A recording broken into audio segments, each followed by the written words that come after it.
I am Gilbert Montales, usa ka chairperson sa Pagitive Organic Practitioner Association ug usa siya ka pinakauna nga participatory guarantee system dinhi sa Region 9.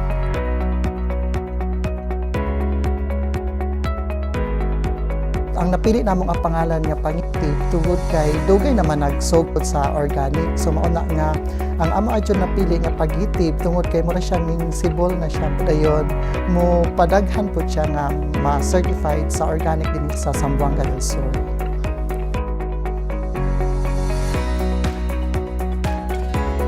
Ang consortium ang nag-spearhead sa mga mag-uuma dinhi sa Zamboanga del Sur nga nag-advocate na gyud sa organic farming.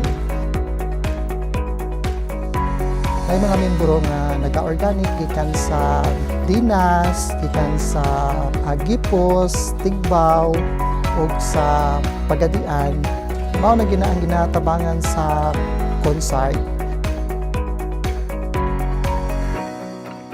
Gusto man gyud sa mag-uuma nga gusto sila ma-certify. Mao na nga daghan kaayo ning tabang nga ahensya sa gobyerno nag-support gyud ang LGU Tigbaw, no, DA Tigbaw, ang Department of Agriculture, ATI Region 9. So mao gyud na ang pagsugod sa Pagitive hangtod jud siya na-realize nga nag-form gyud og 5 ka core groups, no, nga isa gikan sa Dinas, naapod gikan sa Gipos, dayon naapoy gikan sa Tigbaw. Napay mga consumer ng mga lokal, napod sa nasyonal, no? So maupod na ang Pagitive nga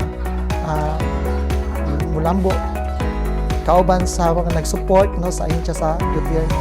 Ilabi na sa mga farmers din sa dili lang din sa Zamboanga del Sur kundi pati na pod sa Region 9 unta. O antod jud nga managhan ang organic farming.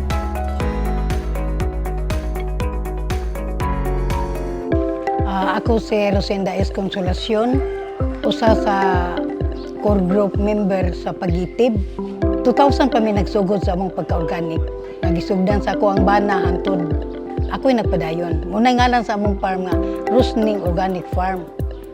Aron ko makahatag pod og makatabang edukasyon sa mga kauban ako nga mga mag-uuma, labi na gyud tong wala pa gyud magsugod. Ako dahil si Joel Castillon, taga City Woodland sa ako Pragyapos Bigong. Proud po ko nga usa ko sa nakuha ani. Nga ko magdahom sa akong pag-practice sa pagpanguma na discovery ko sa akong tahas di simbahan. Mao gyud ang pag-inggan niyo sa mga katawhan nga mosagop din aning matang sa panguma aron maampingan ang kinayahan. Ako si Irene Dumayas, Chairman sa Certification Committee sa Pagitive PGS. Ang personal nga impact sa organic practice sa ako ang kaugalingon. Una, makatabang sa pagbabalik sa katabunok sa yuta. Masiguro ang pagkaon sa akong pamilya nga safety. So, in other side, akong gigamit ang position as organic focal person nga diri sa lungsod sa Tigbaw para papadaghan ang mag-uuma nga mo-adapt sa organic farming.